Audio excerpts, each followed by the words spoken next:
कुछ जंगली शेरों ने मिलकर एक गधे का शिकार किया, लेकिन उनमें से एक शेर ने कहा, इसे मारो मत, मेरे पास इसको लेकर एक बेहतरीन योजना है। उस योजना के तहत शेरों ने गधे को अपने साथ रखा, उसकी देखभाल करके उसका विश्वास जीत लिया। फिर एक दिन उसे वापस गधों के समाज में भेज दिया। पर इस बार वो गधा एक गधे की तरह नहीं, बल्कि वो एक शेर के समान गधों का राजा बनकर वापस आया था, जिसके पीछे सभी शेरों का साथ था। इसलिए बाकी सारे गधे इससे डरने लगे और उसके खिलाफ बोलने से कतराने लगे।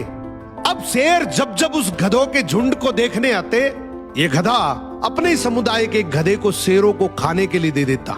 ये गधा गधों के बीच तो एक शेर जितना ताकतवर बन गया था, लेकिन शेरों के बीच वो अब भी एक गधा ही था। ये अपने जैसों पर तो राज करता था, लेकिन ये एक ऐसी ताकत से जुड़ा हुआ था जिससे वो बचकर भाग नहीं सकता था।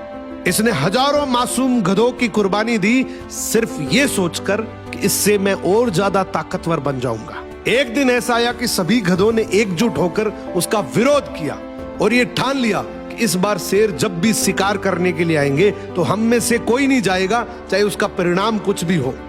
अगले दिन जब शेर आए तो ये गधा अकेला ही खड़ा था, इसके पास कोई दूसरा झुंड नहीं था। तो गधे ने शेरों से विनम्रता से कहा कि देखो साहब, मेरा खौफ अब खत्म हो गया, मेरी कोई बात नहीं मान रहा अब। तो शेरों ने डिसाइड किया कि चलो अब तू किसी काम का नहीं है तो तू ही साथ चल ले, आज का हमारा भोजन तू ही बनेगा। इस तरीके से आखिर में इस गधे का भी शिकार हो गया।